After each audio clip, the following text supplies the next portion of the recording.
Hey, Magic fans, welcome back. This is your captain speaking here on Captain Clyde's MTG. Got a quick one today, but some very interesting news I'm going to catch up with as we start doubling it up on the videos for the next couple days. We're going to talk about banned and restricted list and how you can get a whole box of Modern Horizons 3 by playing Arena.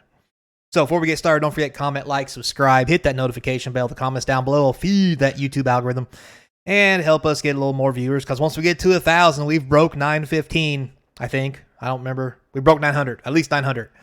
We get to 1,000, we're going to have some giveaways. It's going to be fun. All you got to do is just be subscribed, watching the videos, and all that other good jazz. Links in the description for other ways to help support the channel. Buy yourself some cards. I sell all the stuff I open in the boxes, for the most part. So, you know it's real. You know it's there. You know I got it. So, hey, why not get it? That make any sense? Anyway. With all that said, let's get into it. We're going to start off with this little doozy here. So this is an event that's going to be coming up here in the next couple of days, probably this weekend. Starting on Friday, it's something new called Arena Direct. And what it is, is you play Arena and you can win a whole box of Modern Horizons 3 play boosters. So as you can see from the format, it is 5,000 gems. You can only lose once. I know there's two spots here, but the first loss will fill this one, the second one will fill this one, and kick you from the tournament. This is basically play a box. The tournaments you have where you just you play for the whole box. Now, with that said, notice up here, it says sign up for this event. If you get 6 wins, you win a physical box of Modern Horizons 3 boosters. The format for the event is 6 packs of Modern Horizons 3 sealed with single game matches. So there's no sideboard because there's no more than one game. And you do, for 5,000 gems, get 6 packs, which is kind of cool. So you do get at least a little something if you can't get all the way up here to get some of your gems back. Now, this is about time that we started something like this on Arena.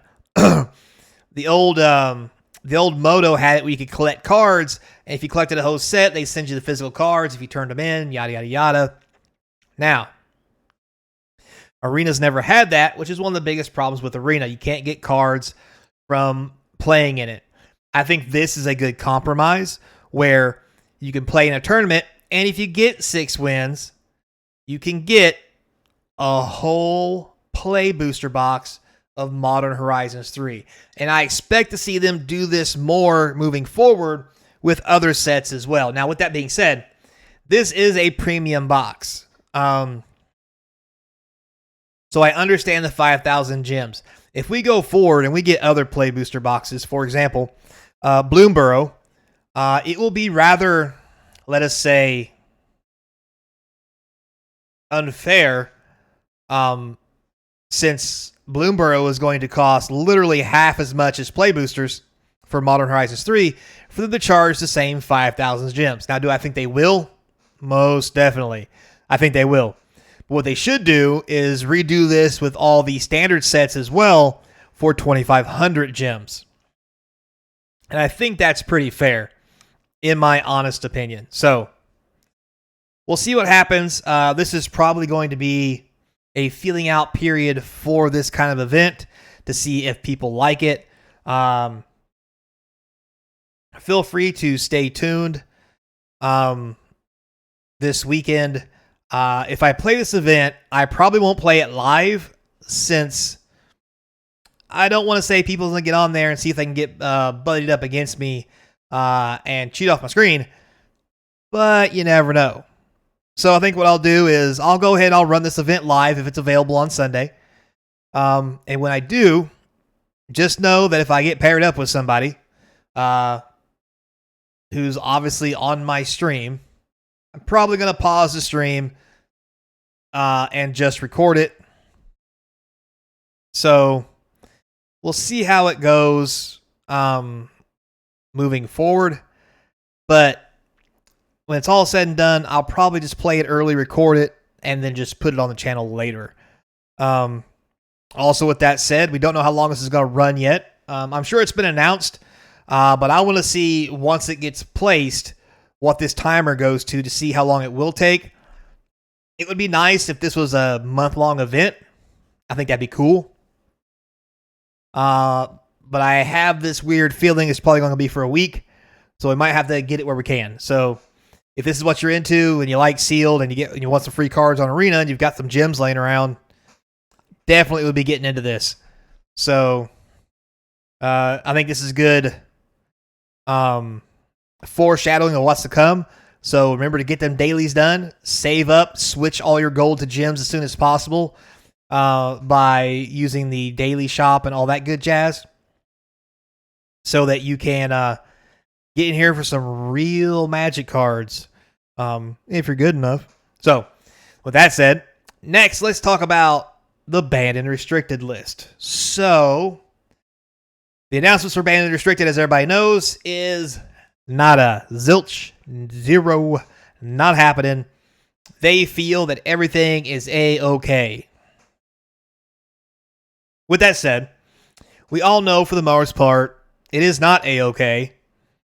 But I think that Standard is in a place right now where nobody plays it to the point that they honestly don't care, because I don't think they can fix it because it's really a giant shit show. Now, with that being said, Standard is fun, but it is a really overpowered kind of game-breaking format that's not very balanced or friendly to new players, we'll say. You know, used to the older formats, Modern, Legacy, all that good jazz, even Pioneer at this point, are the more complicated formats with combos and this and that and the other.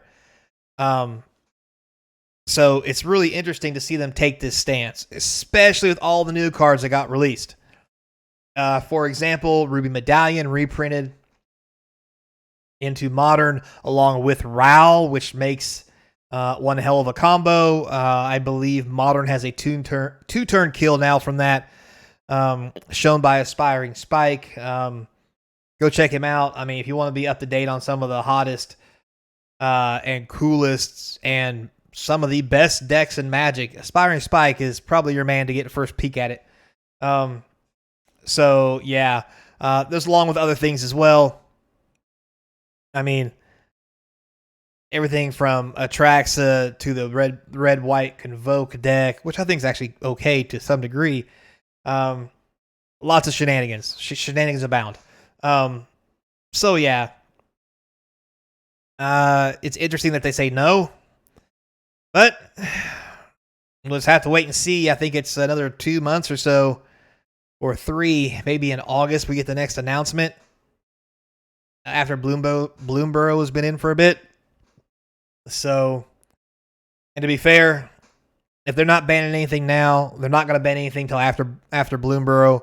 Bloomborough comes out around the August first week, second week, so we probably won't see a banning announcement till September, if anything. So, at best. So buckle up, Buttercup. We're going to be in for a ride. However, a few weeks ago they did ban something, but before this, the Cranial Ram in Pauper got banned because who would have thought, it's broken as hell. This red and black living weapon equipment says the equipped creature gets +X and +1, where X is the number of artifacts you control. Obviously, this is an artifact. So for a red and a black, you get a mere 1/1 creature that equips for 2. However, this card does very close to what Cranial Plating does, and if you don't know what that is, holy shit. Cranial Plating has dominated multiple formats, as it says here in history, and it's been banned several times. It's banned in Pauper. Why they made this card to put into Pauper when it's just like Cranial Plating boggles the imagination, because Cranial Plating is basically this card, but with color, which doesn't matter. Irrelevant. Much more recently, they talked about how they banned All That Glitters, which is this card again, but one color. All That Glitters is close to Cranial Plating, yada, yada, yada. These cards are strong, but on top of that, their play patterns aren't very enjoyable. Gee, who would have thought that you could just lay this in your affinity deck of artifacts and then shit your hand of artifacts and you have a 7/1, let's say, that you're going to swing with, and oh, they block it. Darn. now I have nothing to equip it to. Oh, wait, what about all these other artifacts I got? Let me equip it so now they're bigger than everything else that blocks it. Plus, it's still a 6'2", 6'3". It was absurd. If you played this in Pauper, you know how bad it was. If you played against it, you also know how bad it was. And you both should understand why this had to be done. So, again, I'm surprised it lasted this long. I'm surprised it didn't. I'm surprised it made it out of, honestly, pre-release before it got banned. I guess apparently they were like, well, maybe nobody will notice how good this card is. Wrong. Took less than a week after release. So, good job, Wizards. The way to stay in there and test the cards on how powerful they are. Ugh, morons. Anyway, till next time, stay kind. And I hope to see you across from the game table. Luckily, I didn't have to sit across from this fucking thing because I'd be fucking mad as hell.